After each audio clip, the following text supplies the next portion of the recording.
Yo guys, after years and years of waiting, I finally saw No Time to Die. So let's talk about it.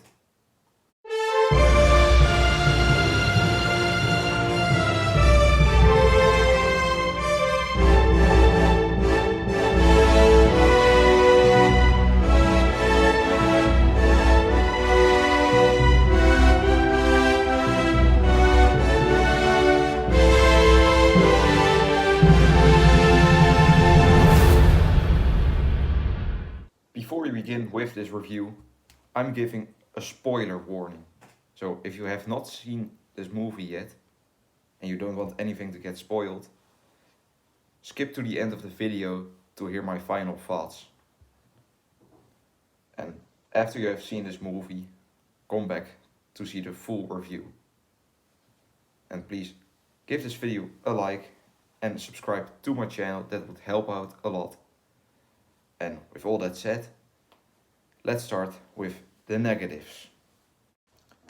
As much as I enjoy this movie overall, I do have some problems with it. I didn't like Lashana Lynch's character all that much, and it was not because of the actress, but it was the way she was written.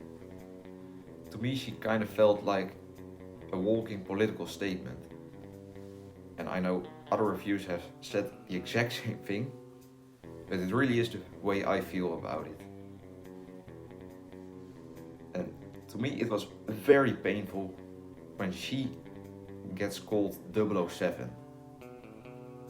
And something that I found was quite of a shame was that they brought back the Aston Martin V8 from the Living Daylights, but then they didn't really do anything with it in this movie. In this movie, you just see it get driven around a little bit in just 2 or 3 scenes. And I wanted to see it more in action.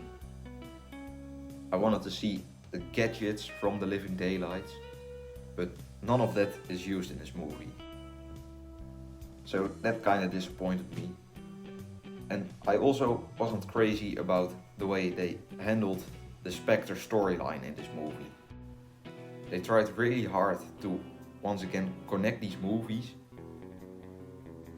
and pretty early on in this movie they kill off the entire organization, including Blofeld.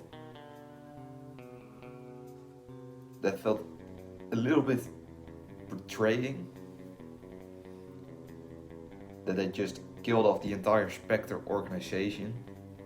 And I get that they didn't want to continue the Spectre storyline in every single Bond movie, but I also don't think that killing off the entire organization was the right way to do it. We've had tons of standalone Bond movies without Spectre, and that worked just fine. So how they handled it in this movie, I just didn't think it was the right way to do it. And from there, we can now go to the mixed aspects of this movie, because there are a lot of things that I don't know how to feel about it yet.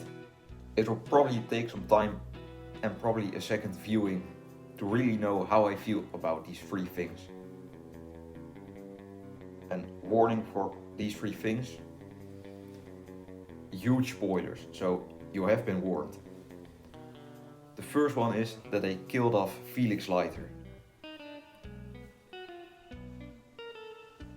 Like I said, I don't know how to feel about it. The scene itself was handled very well. It was a very emotionally powerful scene. But now I'm just thinking, Felix Leiter's just gone.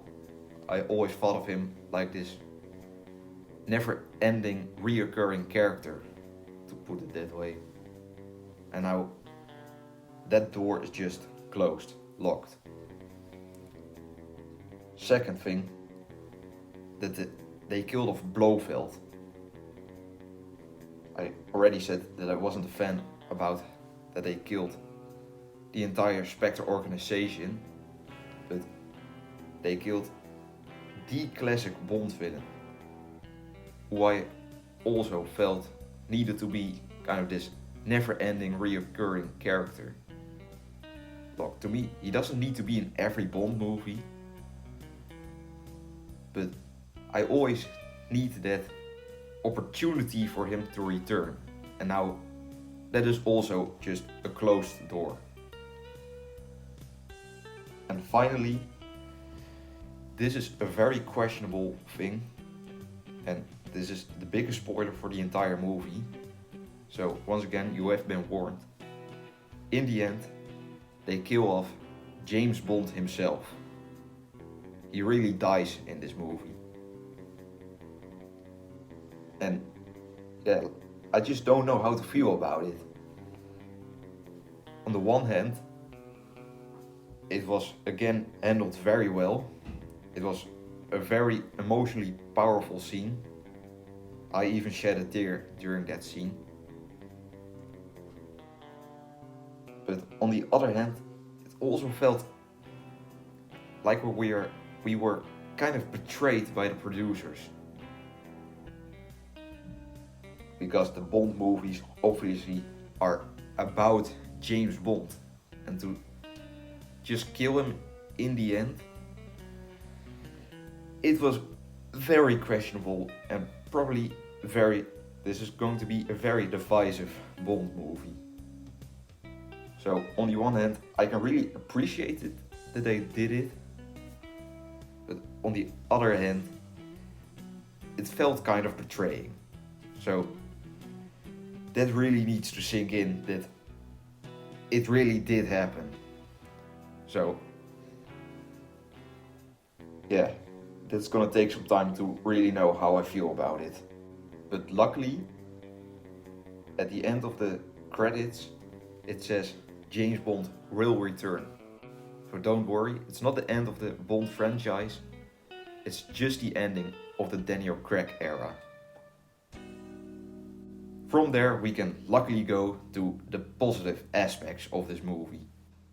And being a Bond movie, this movie needs to have amazing action sequences, and it really delivers on that front. So many great car chases and fight scenes. I really loved all the action in this movie.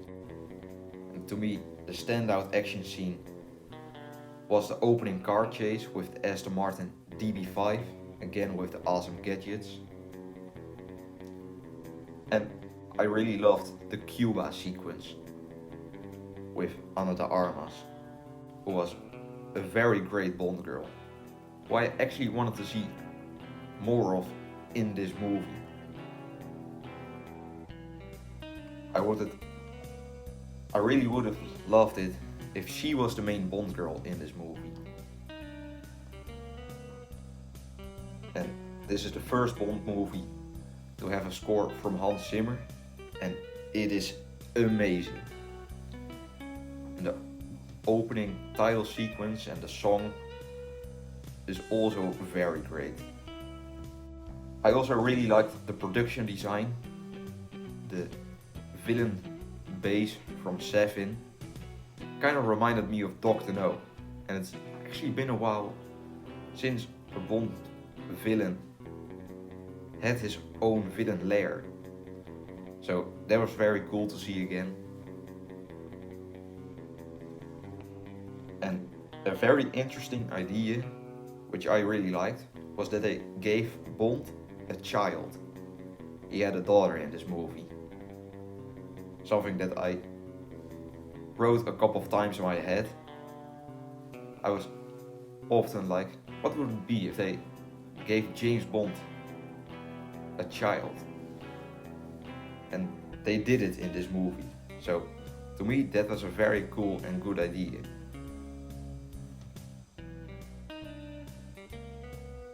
And most of the emotional scenes in this movie are handled very well. And this movie is beautifully filmed. And Daniel Craig once again gives an excellent performance as James Bond. And overall, this is, to me, a very fun James Bond movie. and one I'm glad to have seen in the theater after years of waiting. But now, here's the big question. Of course, I was very hyped for this movie, and did it live up to my expectations? In one way, yes, but in the other way, I don't know. Of course, I wanted to be an entertaining, action-packed James Bond movie, which it truly delivered. And I also wanted to have a satisfying conclusion to Daniel Craig's character arc, which, like I said, I don't know if that is what it truly delivered. So, I don't think I rank this one in my top 10 Bond movies, but it's very close to the top 10. And it still needs process. So my rating might change over time, but as of right now, I'm gonna give this movie an 8.5 overall and an 8.5 on the entertainment scale. And this is a must watch for James Bond fans. If you have seen this movie, comment down below what you thought about it. Did you hate it? Did you love it? Or did you think it was okay? Let me know down in the comments. And until next time, I will return.